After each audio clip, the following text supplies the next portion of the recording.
You weren't on the final guest list. I don't know how to make that clearer. He said it loud enough for the people standing near the entrance to hear. A bridesmaid looked away. A groomsman suddenly found something interesting to study on his shoes.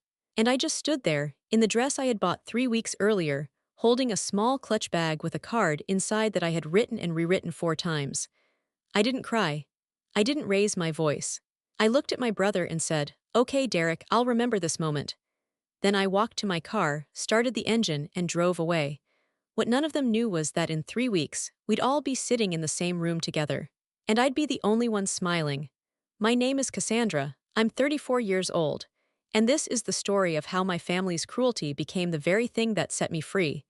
I'm not someone who stands out in a room, I never have been. I work as a paralegal at a mid-sized law firm, doing the kind of quiet, careful work that most people never notice unless something goes wrong. I read documents. I organize files. I catch the details that slip past everyone else. It's not glamorous. It doesn't come up at dinner parties. But it's mine, and I'm good at it.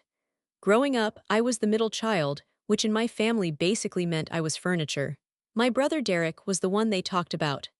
Derek was the one who got the car for his birthday, the one who got the business connections, the one my mother introduced first at every family gathering.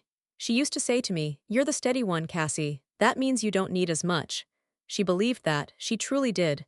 And for a long time I believed it too. I wasn't rich. I wasn't the one they bragged about. But I paid attention to everything. Every conversation. Every document. Every quiet decision made in rooms I wasn't supposed to know about.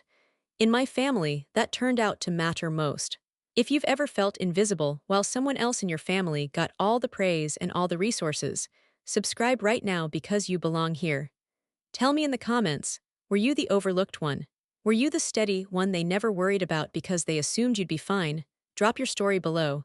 I read every single one. Let's go. 3 months before the wedding, I offered to help. Derek and his fiancée were scrambling with vendors, timelines, catering confirmations. I had contacts. I had organizational skills. I offered to take some of the load off their plate. Derek smiled and said, "We'll let you know, Cassie." His fiancée smiled too. It was the kind of smile that means no but doesn't want to say it. They never called. I found out the invitations had gone out through a cousin's Instagram post. A photo of the envelope, the gold-lined card inside, the little map of the venue printed on cream paper. I stared at it for a long time, then I checked my mailbox. Then I checked again. Nothing. I called Derek directly. I kept my voice calm. "Hey, I didn't get an invitation. Did something happen with the mail?" He didn't even pause. "It's an intimate ceremony, Cassie. We had to make cuts." 200 guests, but I was a cut. At a family dinner a week later, I brought it up gently in front of our parents. My mother put her hand on the table and said, "He's under a lot of stress right now. Don't make this about you." My father said nothing. He was already getting sick by then, and arguments tired him out quickly. I stayed quiet. I always stayed quiet. But then I heard something that changed everything. That same cousin called me one evening and said, almost carefully, "I thought you should know. Derek's been telling people you declined the invitation. He said you had a conflict and chose not to come." He hadn't excluded me. In the story he was telling, I had walked away on my own. He had rewritten it, all of it. After the wedding, the family group chat filled up with photos. The ceremony, the reception, a big dinner the night before that I hadn't known about. One caption read, "The whole family together." I stared at it for a long time. I was not in a single picture. No one said anything. No one sent a private message. It was as if I simply did not exist that weekend, and everyone had agreed, quietly and without discussion, to go along with that. Then came the brunch. A post-wedding celebration I found out about through another relative, not through any invitation. Someone described it to me casually, almost as an afterthought, and mentioned that Derek had given a little speech. He'd raised his glass and said, "We kept this day surrounded by people who actually support us." That relative repeated it to me with a nervous laugh, like maybe I wouldn't understand what it meant. I understood exactly what it meant. But the third thing was the one that made my hands go still. Derek started visiting our father more frequently. Our father was declining. His memory was slipping, his energy was low, and he trusted the people around him more than he probably should have. Derek began positioning himself as the responsible one, the capable one. He told our father that I was too consumed with work to be involved in the paperwork. He said it gently, helpfully, like he was doing me a favor. And our father, exhausted and unwell, nodded and let Derek take over. I felt the walls closing in. But I didn't move. I went to work. I came home. I kept my face neutral at every family event. And I began, very quietly, to document everything. What they didn't know was that I had been paying attention for years. Not casually, carefully, the way you do when you work in a law office, and you understand that words on paper and voices on recordings carry more weight than feelings in a room. I had emails. I had voicemails. And I had one phone call, recorded legally under my state's single-party consent law, in which Derek told a friend that he'd intentionally kept me away from the wedding because, and I'm quoting him here, she doesn't need to be involved in anything right now. She'd only complicate the inheritance conversation. He said it out loud, to someone else, on the phone. I had been filing it all. Every slip, every email, every document that passed through channels I had quiet access to. Derek thought my silence was weakness. He forgot that I worked in a law office. He forgot what documentation means to people who actually understand the law. There was an attorney named Ruth. She had worked with our family for decades, going back to when our uncle had his own estate matters handled years before he passed. She was the kind of woman who wore plain suits and said very little, but remembered everything. Ruth reached out to me on a Tuesday afternoon. A short message. She said a clerk had mentioned some recent activity on our family's estate file, and she thought it might be worth a conversation. We met at her office, which smelled like old paper and coffee that had been sitting too long. She folded her hands on the desk and looked at me with the steady expression of someone who has seen many families do many things they later regret. Your father's original will has a clause your brother may not be aware of, she said, and I think you should see it. I read it. I read it twice. Meanwhile, Derek was getting comfortable. He showed up to family dinners with the energy of someone who had already won. He talked about plans for the property. He talked about next steps. He used the word we in ways that did not include me. The family gathered around him, like he was already in charge. When I came to one dinner and sat quietly at the end of the table, Derek looked at me across the food and smirked. Glad you could make it this time, Cassie. I smiled and said nothing. Our father passed on a quiet morning in early spring. The house felt different after. Smaller somehow, heavier.